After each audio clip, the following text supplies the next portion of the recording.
केरु हुयो इहो माण्हू जंहिंसां किरण जी एतिरी खिल खिल हुई?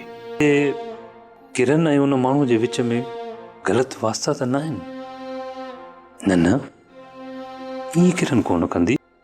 जल बि न आहे, कंहिं पंहिंजी पुठि वराए ॾिठी आहे। हुनखे वॾी कार हुई।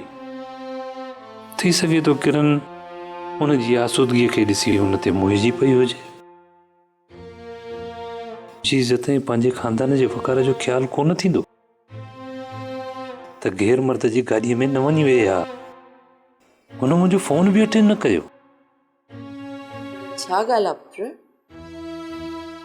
काई बि ॻाल्हि कोन्हे मां त बसि ईअं ई वेठो हुयुसि।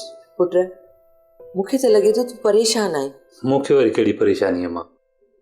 मां त बसि इहो पियो सोचियां त शादीअ में काज कजे या न कजे। काज खां बिना कहिड़ी शादी पुट? काज त ज़रूरु कबो, बाक़ी जेका तुंहिंजे पीउ जी मर्ज़ी। बाबा जी कहिड़ी मर्ज़ी आहे? पुट, तूं जीअं चवंदी असां उअं ई कंदासीं। पिणे बि तुंहिंजे इंतज़ार में ॿाहिरि वेठो आहे, तूं अचु हुन सां मिल। ठीकु आहे, मां बाबा सां मिली थो वठां, पर हुन खां अॻु पंहिंजे हथनि सां सुठी चांहि ठाहे पिया। असुल मथे में ॾाढो सूरु पइजी वियो। खोड़ चांहि मुंहिंजे पुट जे लाइ, मां ठाहे थी वठां पुट। ठीकु आहे।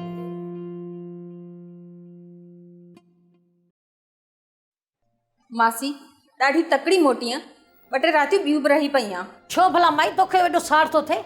सफ़ा का सड़ी वई आहीं। न न, मूं त ईअं ॻाल्हि पे कई। माइटनि तोखे कुर्ब घटि पे ॾिनो छा जो एॾो जल्दी मोटी आई आहे? माई तुंहिंजो कमु आहे सड़न, पई सड़।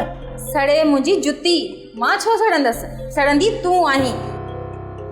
मूंखे त हिकिड़ी राति पवंदी आहे माइटनि में, पाण त लॾो लाहे वेही रहंदी आहीं वञी। रहंदसि तूं का मुंहिंजी वॾी आई छा जो मां तोखां मोकल वठी वेंदसि? त पोइ मूंखे मुंहिंजे माइट ॾे वञण खां छो कुरकंदी आहीं? तोखे पंहिंजा माइट प्यारा आहिनि?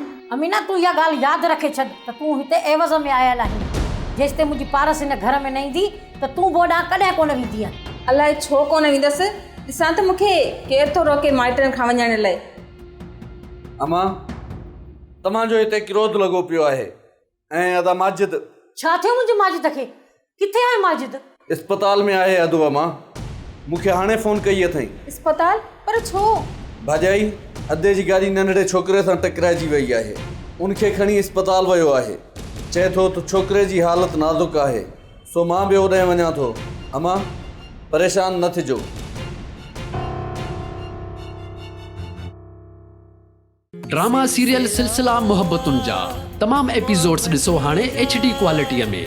विज़िट करियो असांजो YouTube channel Sindh TV HD drama.